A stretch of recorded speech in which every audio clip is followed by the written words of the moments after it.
आगळं वेगळं रक्षाबंधन आता ह्या नाटुकल्यामधून सादर होणार आहे बरं का. लेखक आहेत मुकुंद जोशी.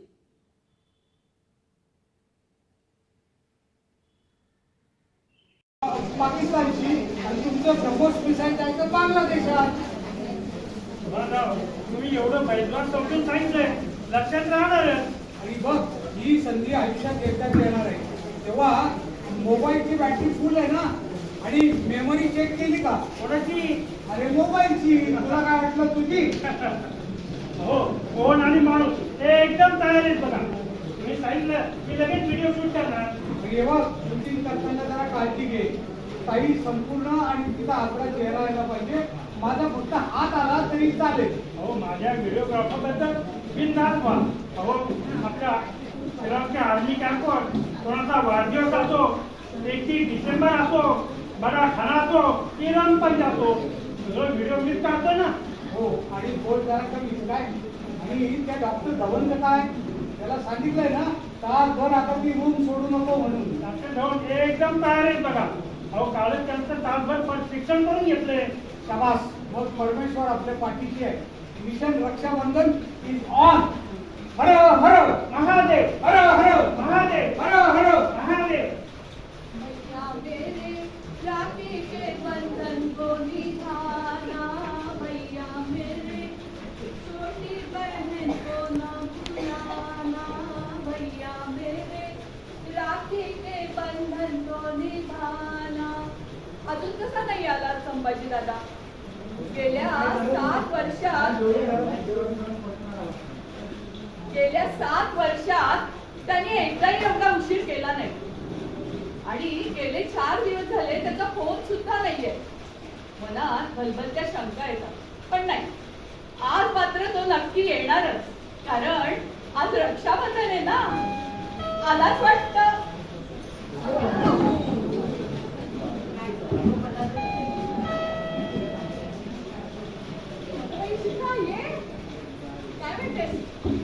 काय म्हणतेस रेखा? आला की नाही अजून तुझा तो मिलिटरीवाला दादा? हे मिलिटरीला काय ग म्हणतेस? चांगलं संभाजी नाव आहे त्याचं. माझा शेखर दादा आला होता. आमचं रक्षाबंधन इतकं सुंदर झालं काही विचारू नको. हे बघ किती सुंदर हार केला त्यांनी. फारच छान. आवडला का? काय आहे? काय गं? काका काकू कुठे दिसत नाही येते. अगं मीच त्यांना कोपरगावला पाठवले आत्याकडे. कारण अगं काय झालंय की 4-5 दिवस झाले ना, आज विचित्र वागतात ते. विचारलं तर काही सांगत पण नाही. कोणाचा फोन आला ना तर बाबा गॅलरीत जातात आणि धक्क्या आवाजात काहीतरी बोलतात. अगं बाई, आणि आईचं पण गळा भरून येते दिवसभर. व म्हटलं जा तुम्ही आत्याकडे, म्हणजे तुमचं रक्षाबंधन पण होईल आणि तुम्हाला थोडं चेंज पण होईल. अरे वा, यावेळी पण तसर सिल्क साडी मिळणार वाटतं. काहीतरी जळल्याचा वास येतोय. काहीतरीच ग. अगं बाई, गॅसवर दूध ठेवलं नाही. काय? हो, आता सगळं कल्याण झालं. निघते निघते का रेखा? मी निघते. भैया मेरे राखी के बंधन को निभाना. आता मात्र नक्की आलाच. या बंधुराज.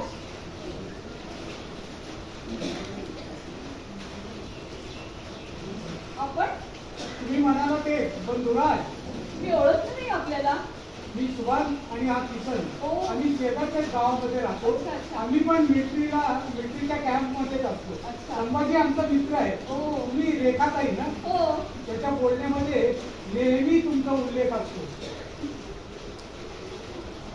पण अजून ह्यावेळेला आलं कसं नाही संभाजी दादा? नाही, त्याला येण्याला उशीर होणार आहे. का बरं? आणि श्रीरामचं विमानतळ सध्या बंद आहे. ओ. त्याला गुवाहाटीला जाऊन यावं लागेल. बापरे. पण ताई, हा. एक विनंती होती. आज आपली भेट झालेली हा. आहे तर थेट रक्षाबंधन करावं.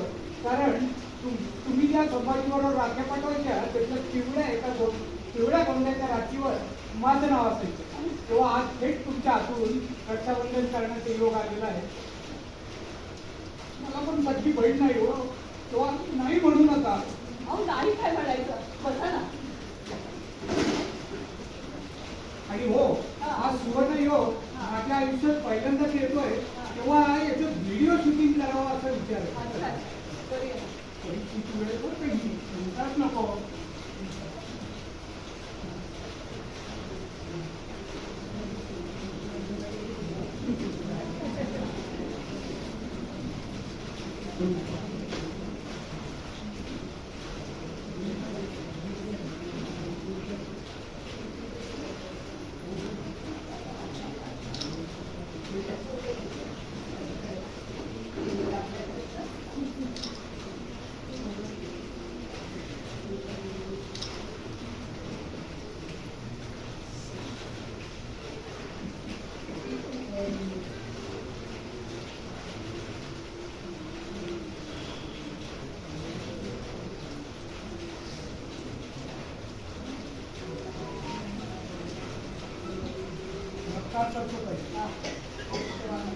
अरे किसन, ते ताईंचा गिफ्ट कुठं आहे? राहिलं होतं हॉटेलमध्ये. आता येऊन येतो. हा जरा मी दार उघडतो आणि दार उघडत ठेवतो, पटकन ये. तर मी काय म्हणत होतो ताई, तुमचं प्रेम जरी सख्या बहीण भावासारखं असलं तरी तुम्ही केला ते वनात म्हणजे तुम्ही सख्खे बहीण भाऊ वाटत नाही. नाही, आम्ही सख्खे बहीण भाऊ नाही आहोत. मला संभाजी दादा हा परमेश्वराने आकाशातून पाठवलेला भाऊ आहे. मी नाही समजलो. म्हणजे त्याचं असं झालं, लहानपणी एकदा मी नदीवरती कपडे धुवायला गेलेले होते. बर, कसं कोण जाणे माझा पाय घसरला आणि मी नदीत पडले. पण मला चांगलं पोहता येत असल्यामुळे बाकी कोणी एवढं गांभीर्यानं घेतलं नाही. आणि कशी कोण जाणे मी त्या पाण्याच्या प्रवाहावर पाण्याच्या भोवऱ्यामध्ये बाहेर लागले. मी घाबरले, गोंधळले. त्याच वेळी नदीच्या काठावरती एक वडाचं झाड होतं, त्याच्यावरती सूरपारंब्या खेळत असलेल्या संभाजी दादांनी ते पाहिलं आणि त्यांनी थेट तिथून त्याची उडी मारली आणि मी वाचले. आणि तो दिवस होता रक्षाबंधनाचा. तेव्हापासून आमचं दोघांचं नातं, बहीण भावांचं नातं घट्ट झालं. पण यावेळेला काय झालंय, मी सारखी त्याच्या फोनची वाट बघतेय, सारखं मी मोबाईलकडे बघतेय, पण त्याचा फोन अजून येत नाहीये. काही म्हणता येईल या मोबाईलनी ना माणसांच्या भावना अगदी बोटात करून टाकले. इकडून व्हॉट्सअपवर राखी पाठवायची, तिकडून जीपेवरती पैसे. दिवाळी अंकात दिवाळीचा फराळ, दिवाळीची रोषणाई, दिवाळी अंकाची कवर ही सगळी पाहायची फक्त व्हॉट्सअप आणि मोबाईलवर. असं काही नाही. मोबाईलचा वापर आपण कसा, कधी आणि केव्हा करायचा हे सगळं आपल्यावर असतं. तुम्ही कसा आला नाही? हा, तर ताई, अजून एकदा मी आणि संभाजी बरोबर फिरायला निघालो होतो. बर, तर मी त्याला विचारलं की बाबा हे रक्षाबंधन का बरं नक्की करतात? हा, तर तो म्हणाला की रेखा ताईलाच विचारायचं. म्हटलं आता मी समोर आलेलोच आहे तर मीच विचारतो. द्रौपदी आणि कृष्णाची गोष्ट तर तुम्हाला सगळ्यांना माहितीच आहे. हो, पण या व्यतिरिक्त आणखीन एक गोष्ट आहे. हा, विष्णूचा अवतार वामन, है ना? तर त्यांनी काय केलं, बळीराजाने वामनाला 3 पावलं जमीन दिली बरं. आणि बळीराजा गेला पाताळामध्ये. हो. पण पाताळात जाताना त्यांनी विष्णूकडे एक वर मागितलं की मला तू माझ्या डोळ्यासमोर सतत पाहिजे, कारण मला तुझी भक्ती करायची आहे. मग विष्णूला पण त्याच्याबरोबर पाताळात जावं लागलं. तिकडे लक्ष्मी स्वर्गामध्ये अस्वस्थ झाली. मग तिने काय केलं, एक दिवस थेट ती पाताळात गेली आणि बळीराजाच्या हाताला एक धक्का बांधला. तर तेव्हा बळीराजा म्हणाला की ताई, आता मला सुद्धा जायला काही नाहीये. तेव्हा ती म्हणाली की माझे पती तुझ्या इथे आहेत, त्यांना मी स्वर्गात घेऊन जायला आली. बळीराजा म्हणाला तथास्तु.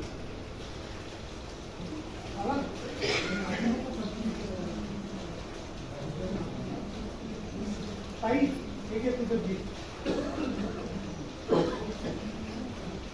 आता जास्त वेळ मी तुझ्याशी खोटं नाही बोलू शकत. म्हणजे आज संभाजी येऊ शकणार नाही. काय झालं?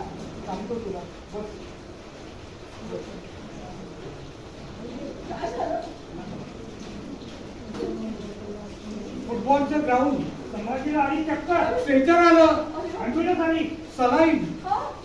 ऑक्सिजन, आई गं. ICU आणि MRI. कधी शुद्धीवर, कधी नाही, याची मुदत फक्त 72 तास. नाहीतर कोमा. अहो, काय झालं? ताई, धन्य आहे तुझं बहीण भावाचं प्रेम. काय झालं? अगं तू इथं आणि संभाजी तिकडं 1000 किलोमीटर अंतरावर शिलाँगच्या आर्मी हॉस्पिटलमध्ये, तर तो आपला व्हिडिओ पाहून अर्ध्या रस्त्यातून परत आलाय. हो ताई, आत्ताचा आपला रक्षाबंधनाचा व्हिडिओ आम्ही त्याला मोबाईलवरून पाठवला आणि आश्चर्याची गोष्ट म्हणजे तो एकदम बरा आहे, शुद्धीवर आलाय आणि आता डोक्याच्या पातळीच्या बाहेर आहे. सुभानराव, तुमची सुद्धा कमाल आहे. आजचा दिवस खरंच लक्षात राहण्यासारखा आहे. अरे, देशाचं रक्षण करणारे जवानाचे एका प्राणाचं रक्षण आज एका बहिणीने केलेलं आहे. तेव्हा बहिणाबाई उठा, अजून एका औक्षणाची तयारी करा, आम्ही संभाजीला हजर करतो. त्या व्हिडिओवर संभाजी दाखवतो. ओके.